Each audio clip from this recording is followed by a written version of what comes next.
What's going on, my sensational sinners? Welcome to Sin Nation. Please do not forget to like this video, subscribe to the channel, and become a sensational sinner. And I hope you guys have been staying out of trouble. Well, as for me, you know what they say, what's life without a little sin? And today we are discussing one of the biggest sinners of them all. Now, I don't know if you guys have heard of this or not, but we are coming upon the 8-year anniversary of the Chris Watts case.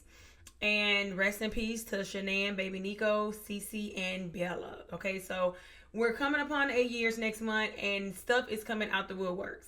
I never knew Chris had an alleged another mistress, okay? But I don't know if y'all heard, let me know if y'all heard of it. I only knew of Nicole Kessinger. I didn't know there was another mistress out there named Amanda McMahon. But as of recently, she did an interview. I did see that years ago, the police did interrogate her. So I don't know if she just came forward and said she was one of the mistresses or she was a mistress. To be honest, I don't know if I 100% believe her or not. That's still out for debate. But when you're dealing with a man like Chris Watts and his character, hey, anything goes, okay? So it's no video or anything. It's pretty much an article that she did with the Daily Mail, with Crime Desk. I'm not really sure where, but I found it on the Daily Mail. So I'm going to be doing a lot of reading. We're going to go over this article where I'm going to break it down piece by piece. They did have a podcast. I was going to listen to that and react to that, but I just rather read the article and touch on, I've heard the podcast. So the article and the podcast are pretty much the same. It's just some things that they said in the podcast that they didn't say in the article, and I'm going to touch on that as well, y'all. So listen, we about to get right on into it with this new mistress, honey, and see what's going on. Now listen. So far, Chris said that he don't know this lady, that he only cheated on Shanann at one time with Nicole Kessinger. I don't know if I believe it because Chris is a liar. But y'all, like this video, subscribe to the channel. Let me know what y'all think down below in the comments. But we're going to get down to it. So it says Amanda McMahon was in the middle of a bitter divorce and a custody battle when she opened Tinder. Okay? So she's saying that she met Christopher on Tinder. Okay? Looking for something discreet and uncomplicated, far removed from the dysfunction of her daily life. Strolling through the profiles near, Colorado where Chris is, she stopped on a man who appeared to be seeking the same thing. So how dare Chris be on dating sites seeking something, talking about some fun? This man is hilarious. His name was Chris. He was tall, muscular, handsome in his early 30s. Now listen, that handsome part is out for debate. Tall, I never took Christopher as tall. Is Christopher tall? Chris looked like he about 5'8". Yeah, Chris don't look tall to me, but okay. And I guess muscular. I guess. I'll give him that, I guess. So she swiped right. And he did too. After Chris broke the ice with a direct message, oh my God, let me find out Chris got some cojones, okay? She claimed they exchanged phone numbers and began texting. The introductory pleasantries quickly gave way to the flirtation, and after weeks, they agreed to meet in person. They met at Chick-fil-A. What a cheap day, Chris. Chick-fil-A. She a cheap day too. Ooh, Chick-fil-A. Chick-fil-A is wild. Now, normally we do drink wine, when we reacting, but I don't think I'm really reacting. I'm just going over an article. So this is water, okay? But y'all drink what y'all want, So they met at Chick-fil-A. That's a hell of a cheap date. Chick-fil-A parking lot. So they didn't even eat the Chick-fil-A. Where Chris told McMahon he was separated from his children's mother and claimed she was using the kids against him in a bitter custody battle. We already know that's a lie. Okay, we know that's a lie. Now all of a sudden he going through a custody battle with his baby mama is what she said. From there, they drove separately to McMahon's home where she would later tell police he became frighteningly rough during, intimate moment, doing, getting it on. He was rough. He pulled her hair. He wrapped his hand around her neck. Okay, now. She gave that account just weeks after the man she knew only as Chris was arrested for fatally strangling his pregnant wife Shanann and unaliving their two young kids. At that time, McMahon told investigators the encounter had been a one-off, a fast and a furious fling in the spring of 2018 that left her shaking and feeling dirty, but otherwise inconsequential. Now listen, you meet a man for a one-off on a dating site, and now you left feeling dirty, girl. Come on now, you was doing dirt, so of course you're gonna be left feeling dirty. That's so crazy. You going on there for one night stands, hookups, and you feel dirty now? You wanted to feel like that. Okay, now all of a sudden he done unalived his family, and now you feel dirty. I guess you're trying to make yourself look clean because he done did something so bad. You still look dirty to me. Now in the exclusive sit down, she did an interview, with the Daily Mail. She said that was not true. Okay, so she said that was not true. The things that she said in her interrogation. And like I said, I found that interrogation on YouTube. I'm gonna definitely be doing a reaction of that because I had no idea about this woman. No idea. And nobody in the comments told me either. Nobody told me.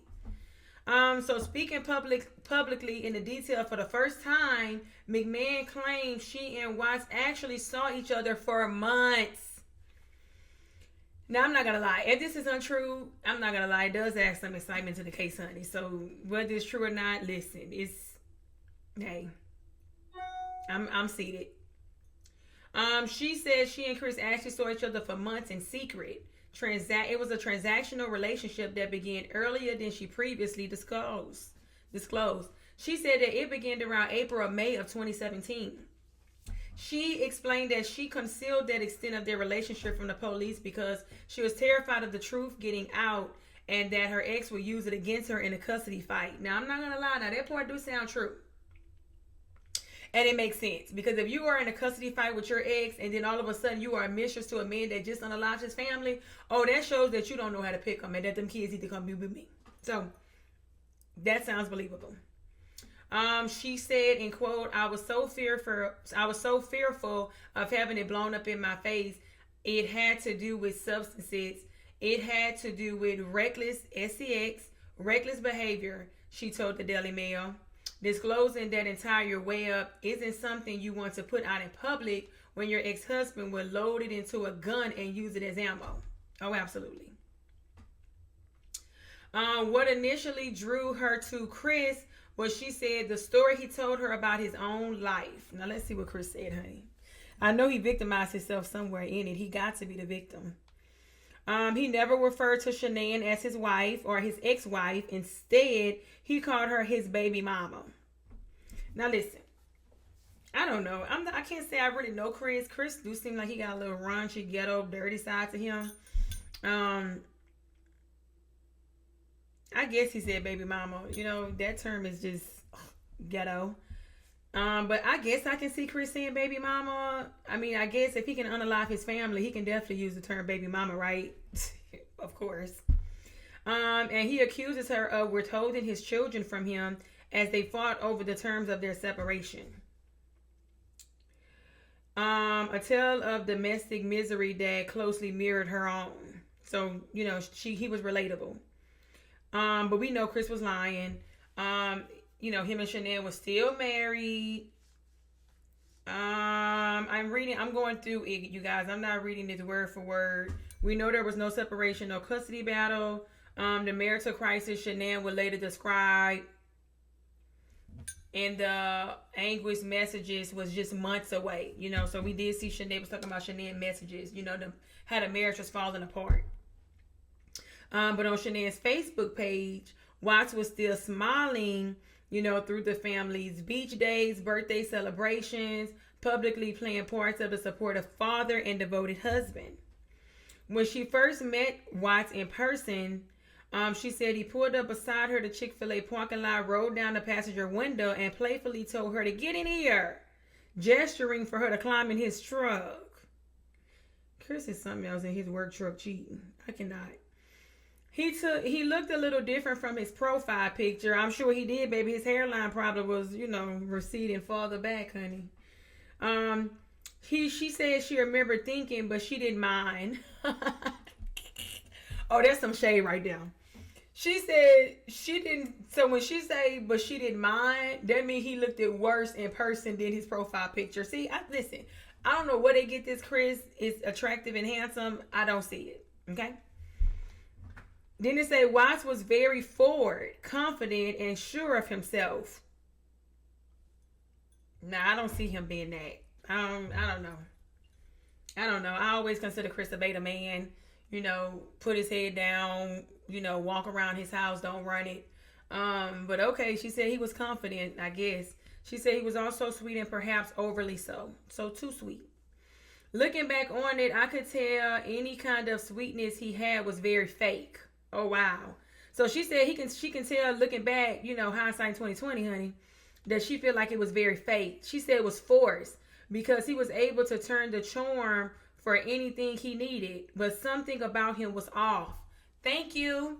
That's why I be saying, like, when I watch these interviews with Chris and this interrogation and seeing how he is on these lives, it's just something fake in that he's just pretending. And I just can't believe he was able to just fool Shanann for all those years. Or, I don't know, they said Shanann was hollering at him, honey, be yelling at him. And hell, I wouldn't blame her. He deserved it all. I don't feel bad for him at all. I yell at him too. So Shanann probably knew something was off with his behind. So then they even show a picture of text messages. Now they don't show Chris's number. They got Chris right here. And then they're showing Sprint. Is Sprint still a phone company? So maybe these text messages are old from, 8 years ago. Because I don't think Sprint's still a phone company. Because these text messages got Sprint on here. Now, nothing wrong with Sprint. I had Sprint. But it say, if these messages are from Chris, you got an iPhone. So these messages showing, morning bud, where she texts him. I don't know if y'all can see this. Can y'all see? I'm going to read it anyway.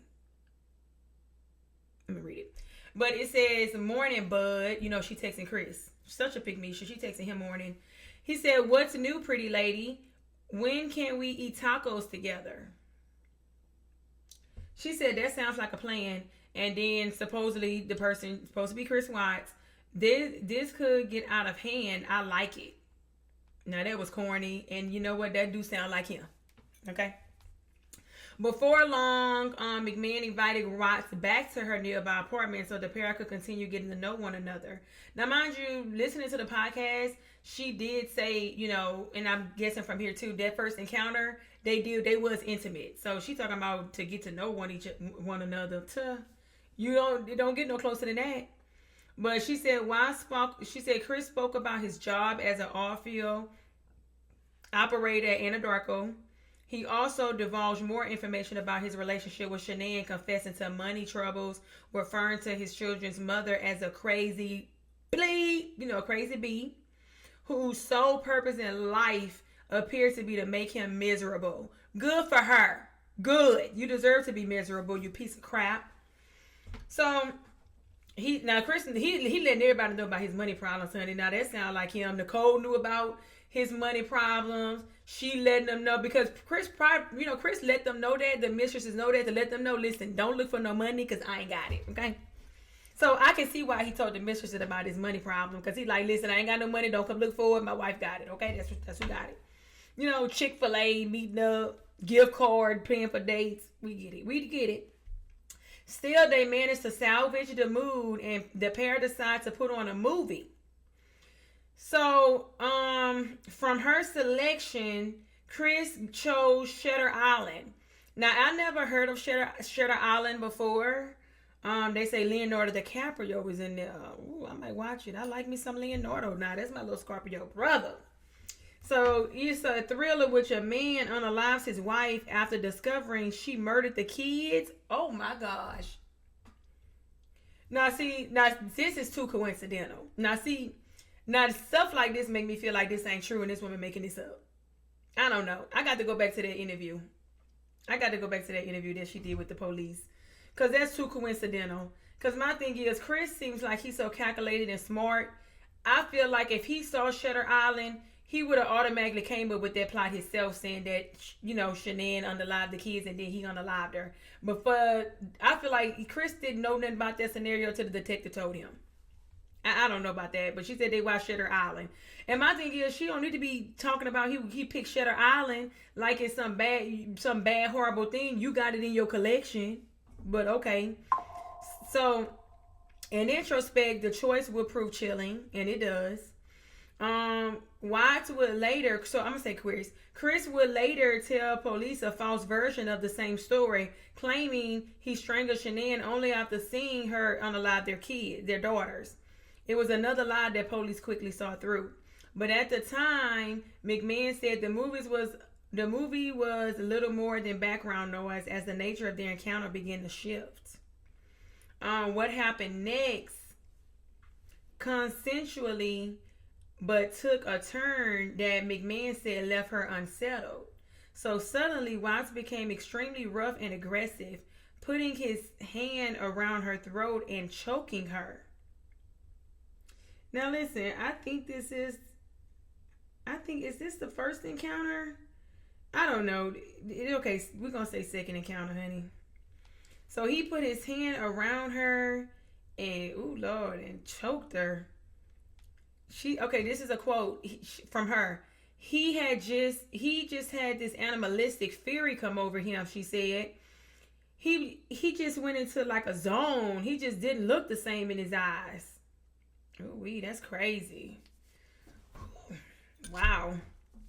In the snap of a finger, he went from normal to crazy, like brutal almost. McMillan recalled that in that moment, she was worried Chris would hurt her. I remember just kind of being scared to really say anything, she continued. It happened way too fast and threw me off. Oh, Lord, that's crazy. She said it happened way too fast. When she told police in 2018 was a much shorter version of the same encounter. In that interview, according to investigative records, McMahon said Watts had been really fast and aggressive, pulled her hair, put his arms around her neck, and attempted...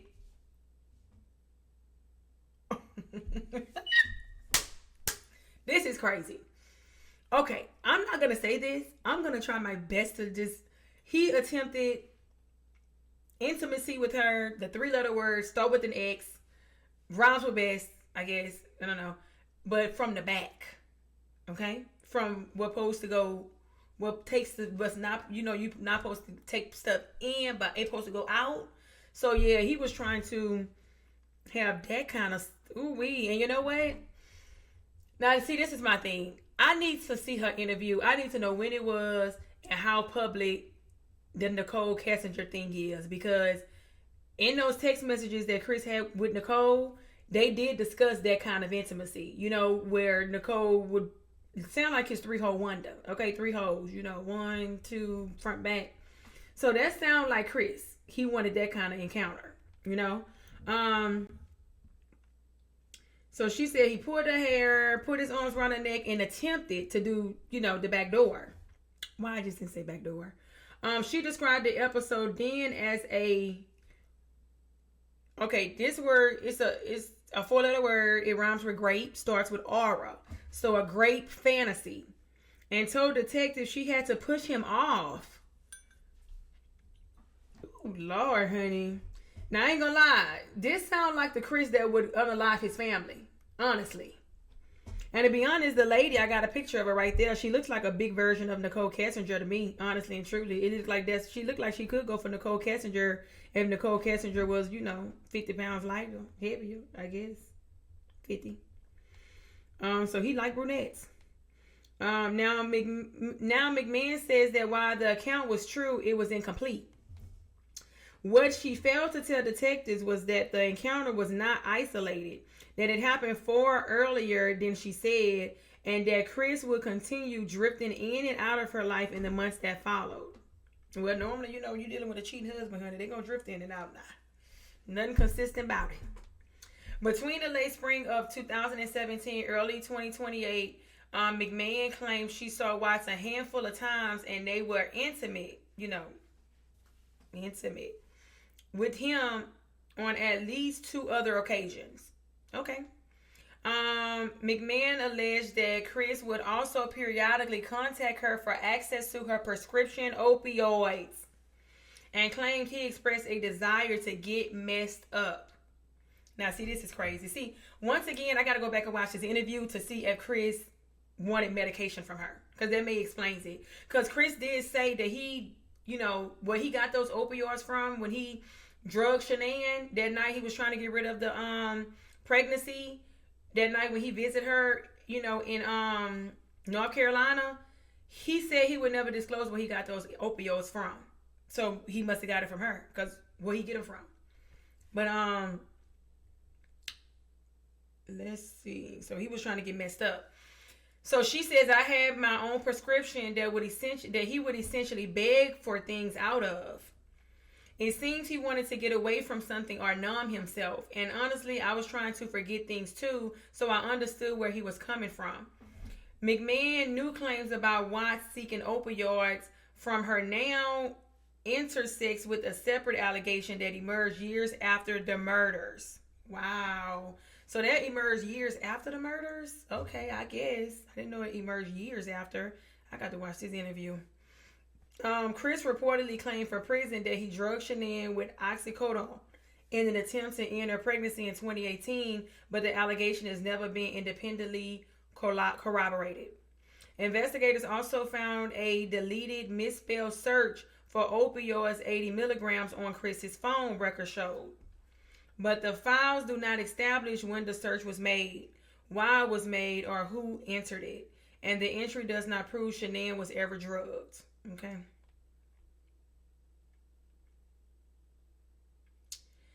And then I see some quotes from her. Maybe he was suppressing his urge to hurt her. And judging by how he was with me, I can see how he's capable of going into that animalistic mode. Okay. Whew. Okay, McMahon said she never used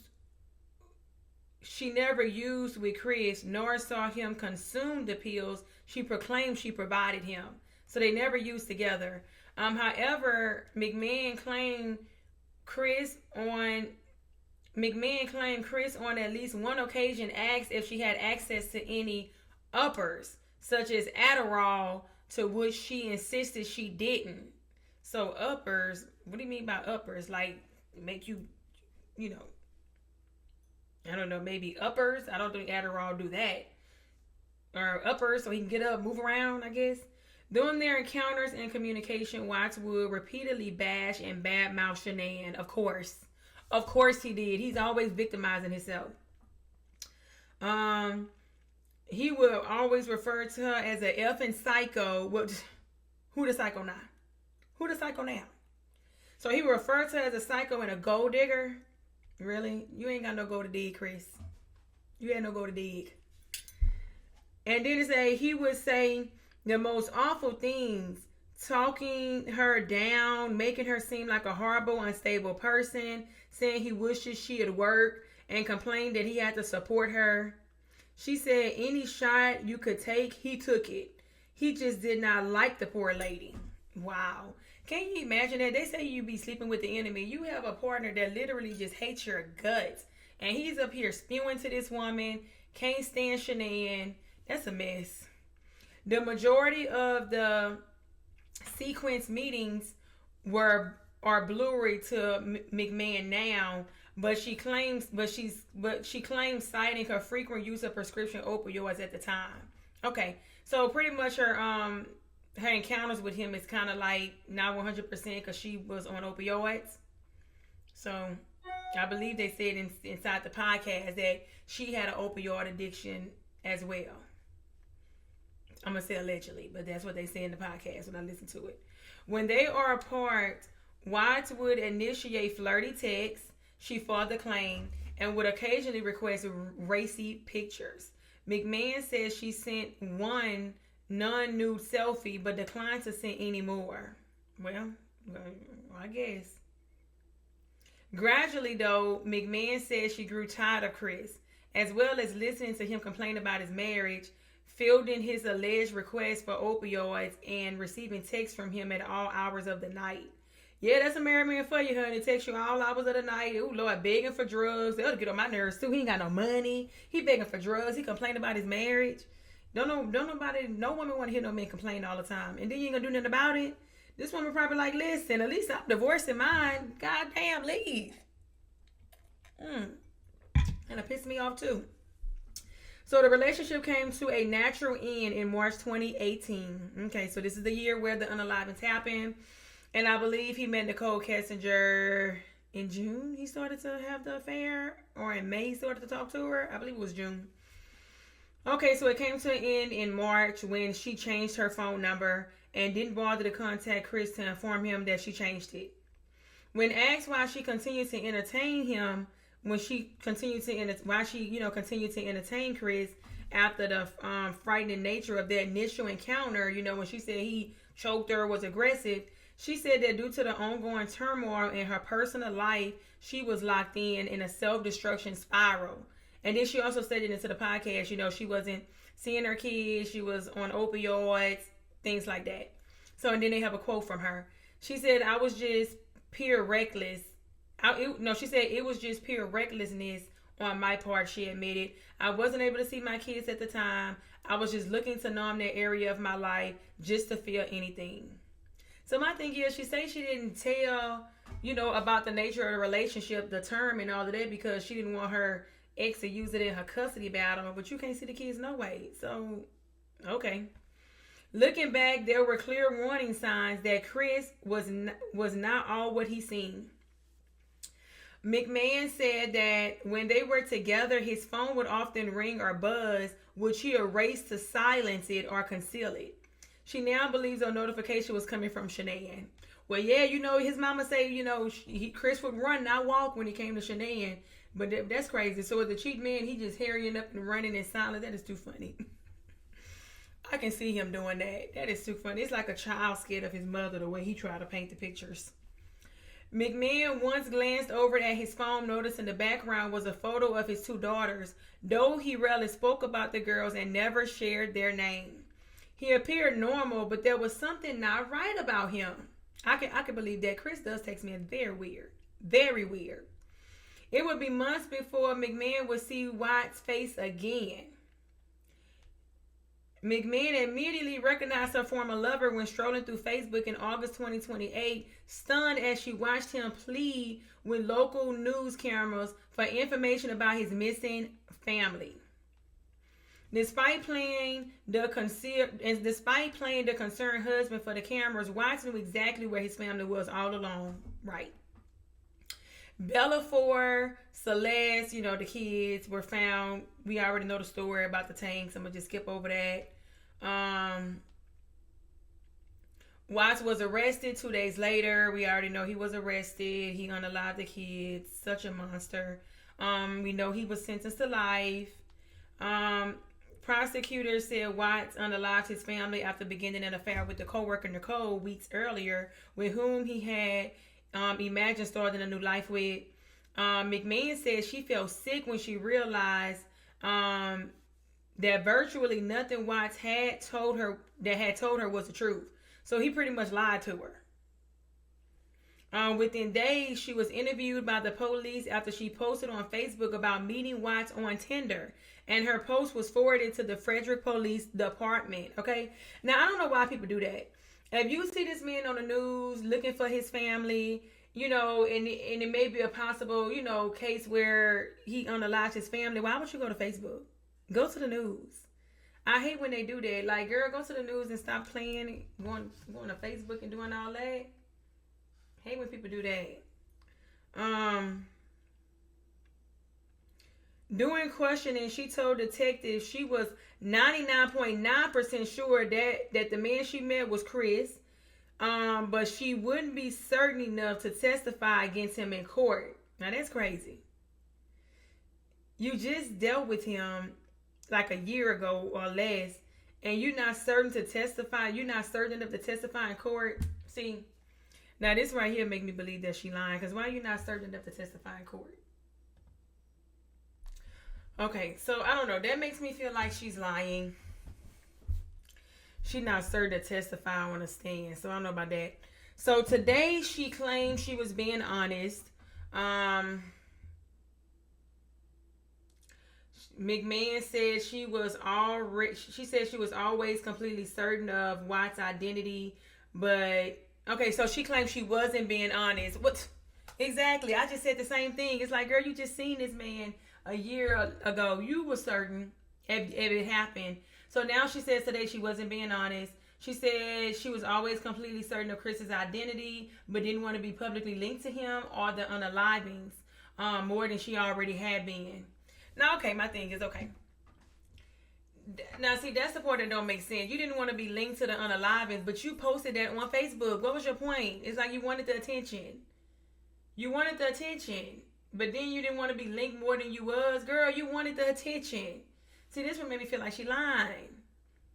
And as much as Chris is a liar, he just seemed too much of a beta man to have all these affairs. But I don't know, because he's a beta man, but then he's a freaking family annihilator. So he has a side to him that I'm not sure I can pinpoint. So he is the type of man that would have numerous affairs if he hated his wife so much.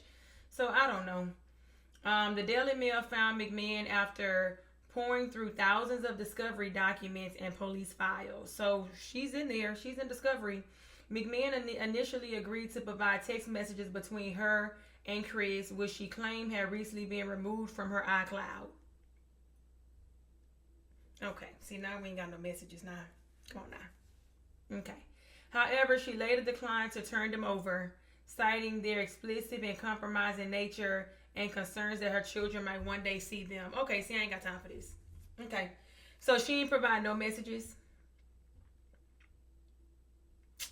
See, now I don't know if I believe her now. So that little text right there, what text that was? Was that his number? The Daily Mail has since reviewed a handful of screenshots of the messages, but couldn't independently verify their authenticity.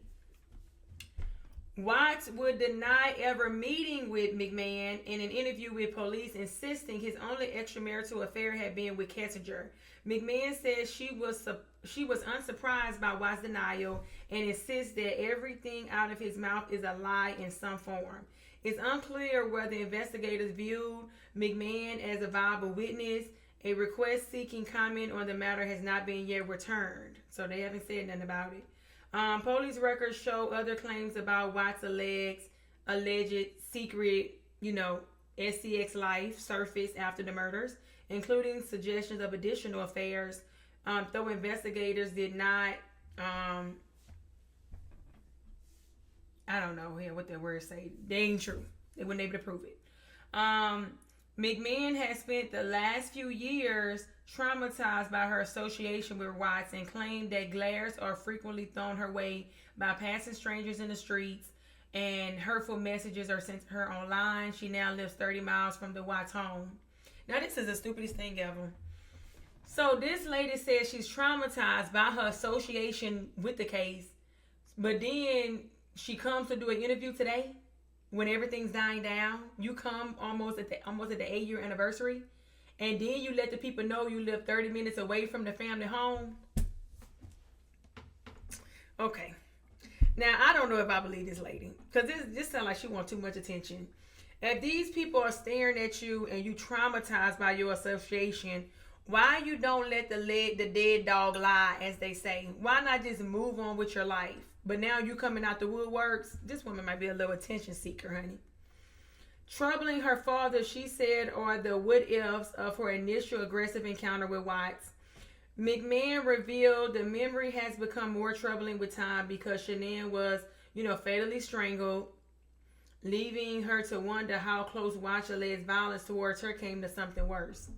It's pretty terrifying, she told Daily Mail. It got me thinking of his MO. Is it just kill? It would have been easier to take me out to get that itch scratched. But I've had years to think about that, and obviously he wanted to have a new life, which is obviously more complex in that aspect. He's just sick, she added. Maybe he was suppressing his urge to hurt her, and judging by how he was with me, I can see how he's capable of going into that animalistic mode. It's a terrifying thought. Where McMahon once saw Watts as a reckless escape from her own life, she now feels only disgust in the sight of his image or the mention of his name. Given the chance, if she were able to sit across from Watts today, she'll ask him only one question: was it worth it? I don't think anything you can say to a monster like that would do anything good. She continued. You've got to just wait and let them send him up to his creator and let him go with it. Now that's true. I definitely believe send him up to his maker and his creator, all right? So that's the end of that article, you guys.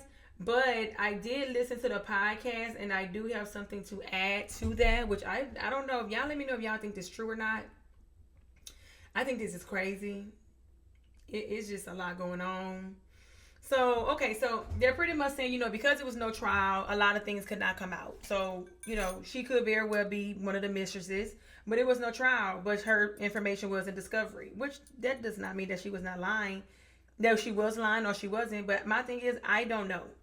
I think I'm leaning towards 70% of her lying, 30% of her not, because what are text messages at? How they got deleted out iCloud? You so bold to put your business on Facebook, but you ain't leave the proof? Like, come on now. But let me see that I wanted to add to that. In the podcast, they got to meet up. She said, they sat in the truck for 30, 40 minutes when they met at Chick-fil-A, and then they went to Chris' house, where he was rough with her. They talked about the prescription drugs. Oh, this is another thing that they said in the podcast. In the discovery, they said that Chris had been on dating sites for years, on dating apps for years. That was like in the discovery. So I'm like, if that's in the discovery, then maybe it's true that she was the mistress. But they said he was on dating sites for years. And then according to Sherilyn Cato, now that's the lady that, once Chris was in jail, the Google her. She's an older lady. I think she kind of did the first book of Chris Watts. I don't know why he agreed to talk to her and let her do a book about him, but she said the proceeds would go to some of the proceeds would go to the family, I believe. So I don't know if she did it or not. So I don't know. Something just rubbed me the wrong way with her too a little. But according to Sherilyn Cato, she said that Chris told her that now this is alleged. She says that Chris told her that he introduced Shanann and Nicole Kessinger the year before the unalivings at a 4th of July fireworks show. So Chris told her, she's alleging that Chris told her, because she had interviews with him. She went to the jail, talked to Chris and interviewed him. She said that she believed Chris, because why would he lie and say that he'd known Nicole Kessinger the year before if he didn't? So Chris told her that, Nicole had came to a fireworks thing, and Shanann and Nicole had met. And it's also rumored, she believes that Chris helped Nicole get that job at Anadarko. She believes that. She said Sherilyn also said that she had received an email from somebody stating that they saw Chris and Nicole at the same gym at the same time. So I don't know if they were working out or together or what, but they seen him at the gym. Now, I could believe that because Nicole Kessinger just seemed like she works out a lot, and then Chris got into the body, trying to get him some muscles. So I could believe the gym. And to be honest, I kind of could very well believe that they known each other before, because that would explain the Google search. Remember? Also watch my video where I broke down the Chris Watts case. But Nicole Kessinger, before she even supposedly met Chris and they showed an interaction of them that year in 2018, she Googled his name before she supposedly even met him. So why would she be Googling, I think she Googled his name or Shanann's name, one of them, both of them. But yeah, that would explain why she Googled the name around that time that Chris said he introduced them, okay? And then they also were saying in that podcast that Chris had sold like an ATV or something, and Shanann was upset because she felt like he could have got more money for it, and they said that she told him, I'm taking up, listen, because you did that, I'm taking over the finances now. And hell, I don't blame her. You mean to tell me the damn ATV worth $40,000 and you done sold that goddamn thing for $15,000? Oh, I'm taking over the finances too. And to be honest, I don't even know. I can't even say who was the problem as far as finances. I just don't know. Shanann had that big old house. Then she had to hurry up and sell that house. I don't know. Maybe she couldn't afford that house. you know, maybe she did live up. They definitely was living above their means. Okay, so to be honest, I think they both was the blind leading the blind. If you ask me, I can't really put the financial thing on nobody. Honestly, I just don't know.